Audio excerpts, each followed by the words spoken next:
మనకు ఒక కేవీ రెడ్డి కాలనీలో ఒక ఇంట్లో లేడీని బెదిరించి నగలు తీసుకెళ్ళినారు ఇద్దరు వ్యక్తులు వచ్చి అదే కేసు నమోదు చేశాము. అదేవిధంగా మన పుట్లూరు అతను కూడా ఇక్కడ బ్యాంక్ దగ్గర డబ్బులు తీసుకొని డ్రా చేసుకొని చెప్పులు కొనడానికి షాప్కి వెళ్తే అక్కడ కూడా క్యాష్ మిస్ అయింది అతనిది కూడా.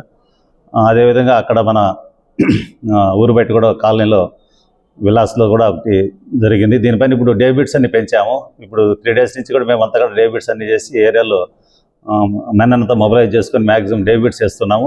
నైట్ బీట్స్ కూడా వేసాము. నైట్ బీట్స్ కూడా రివైజ్ చేసి ఆఫీసర్స్ కూడా యాడికి పెద్ద వడుకూరు పెద్దపప్పూరు 3 స్టేషన్లకు ఒక ఆఫీసరు, అదేవిధంగా టౌన్కు రూరల్ సంబంధించి ఒక ఆఫీసర్ను సపరేట్ తిరిగేటట్లుగా ఎంటైర్ సబ్ డివిజన్ కూడా ఒక ఆఫీసర్ ఎస్ఐ కానీ సిఐ కానీ నేను కానీ ఆ విధంగా నైట్ తిరిగేటట్లుగా చాకౌట్ చేసుకున్నాము. ఇవి కూడా మనకుండే క్లూస్ మేరకు పట్టుకునే దానికి ప్రయత్నం చేస్తాము. త్వరలోనే ఆ కేసెస్ కూడా డిటెక్ట్ చేయాలని చెప్పి మేము కొత్త నిక్షేపం ఉన్నాము.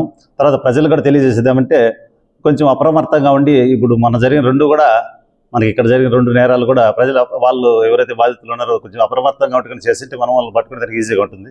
కాబట్టి ప్రజలు కూడా కొద్దిగా అప్రమత్తంగా ఉండి ఇట్లాంటి అట్లు ఏదన్నా తావు ఇవ్వకుండా ఉండేదానికి అవకాశం ఇవ్వకుండా ఉండేదానికి ఉండాలని చెప్పి కోరుకుంటున్నాం.